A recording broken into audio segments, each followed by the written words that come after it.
So let's start by talking about the CRM approach to database marketing. Now, we have a little bit of an advantage, at least many of us do, because we've already been through the basics of CRM and how CRM works in terms of bonding activities, building relationships, and in lifetime value and those sorts of things.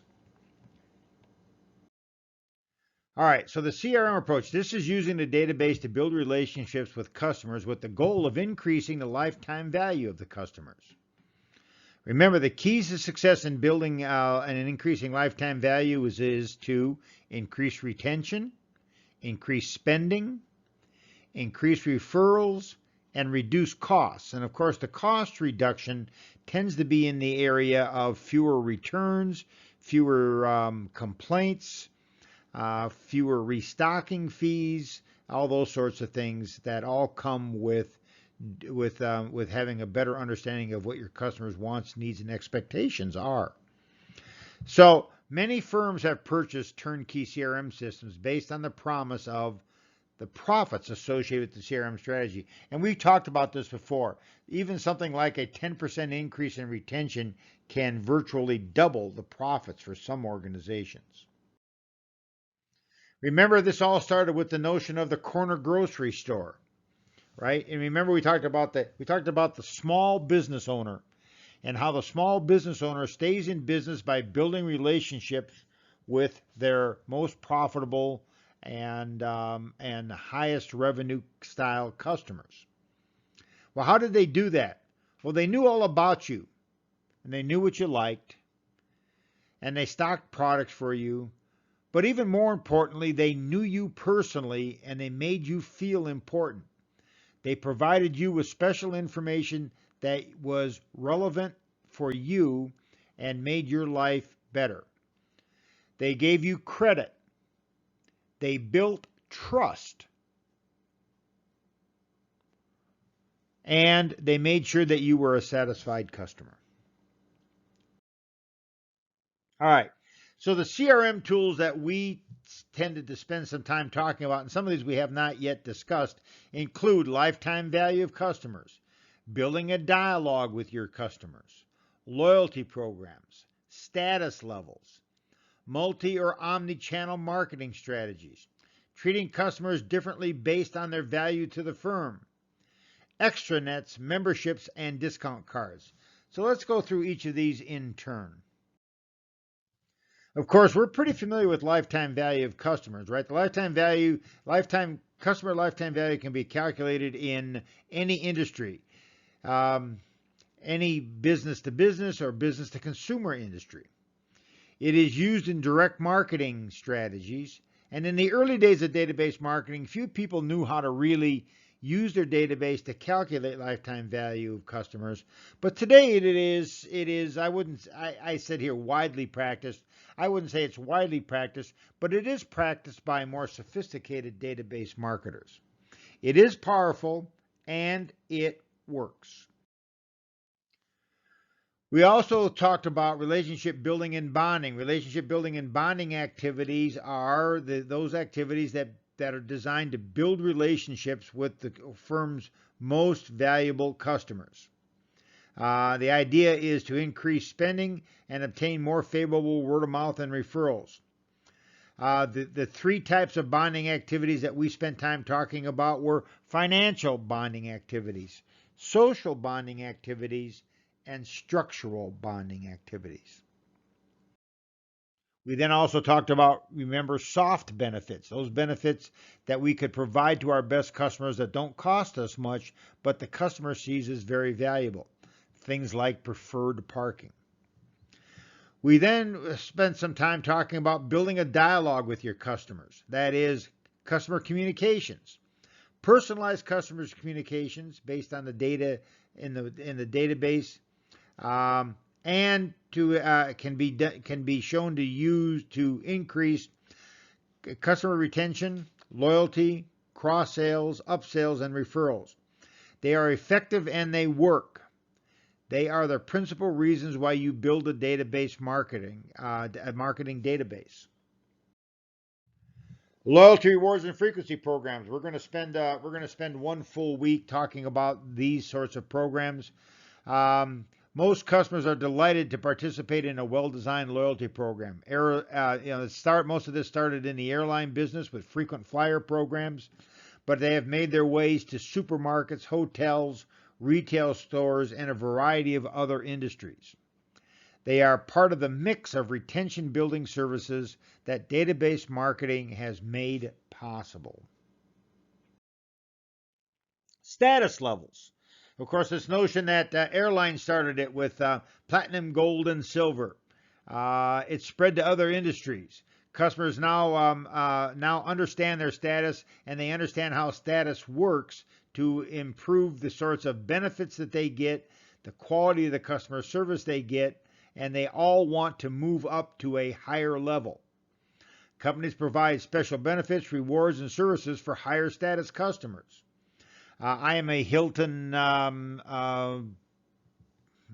Diamond customer, I guess it is, or Super Diamond customer.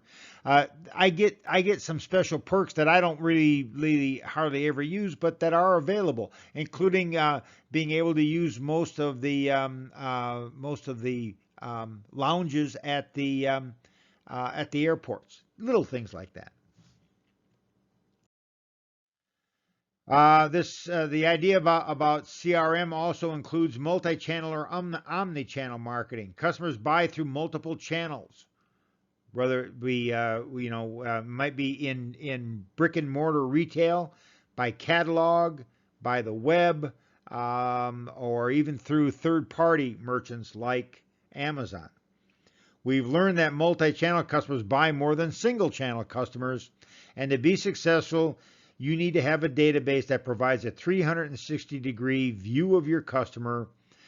That, along with that, being coupled with strategies that recognize and communicate personally with each customer when they show up in any of the channels. And it needs to look and feel seamless. That is, no matter what channel you're communicating in, it ought to all look the same. The concept of integrated marketing communications. All right, we also then talked about treating customers differently based on their value to the firm. All businesses have gold customers. That is, a small percentage of your customers provide 80% of your revenue and profits. With a marketing database, you can identify who those most valuable customers are. You can develop programs designed to retain them.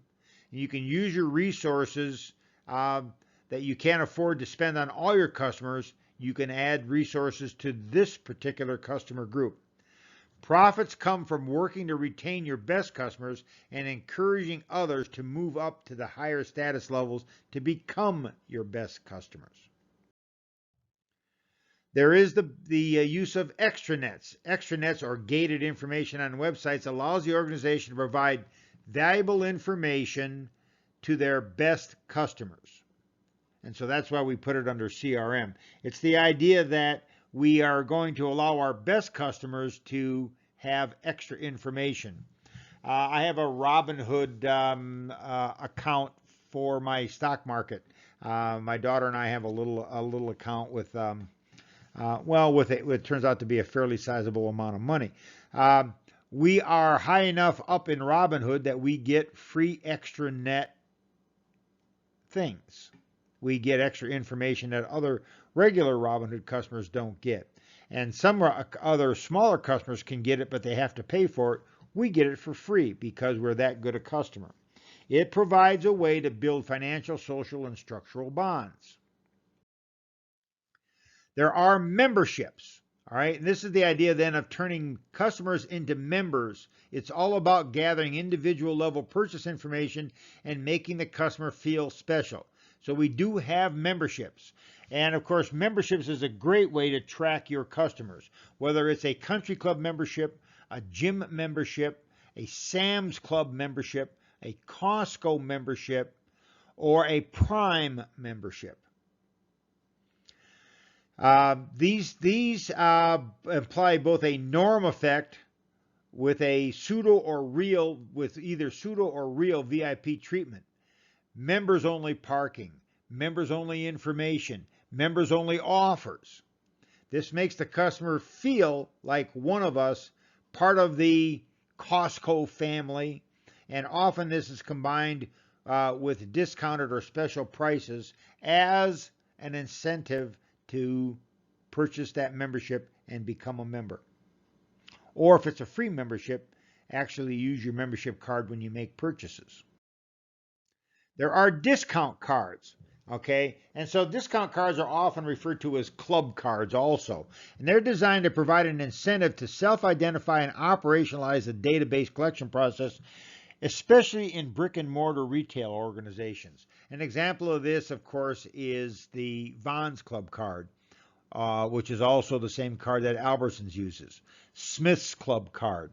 All right. The reason that you give them your Smith Club card or type in your phone number or your Vons Club card or type in your phone number when you purchase products from them is because when you do that, you get discounts on certain items that are only given to the people who have the discount cards. And this, of course, is really designed to be an incentive to get you to self-identify so that they can collect individual level purchase information and build a database in a setting that otherwise might not be conducive to gathering individual level purchase data.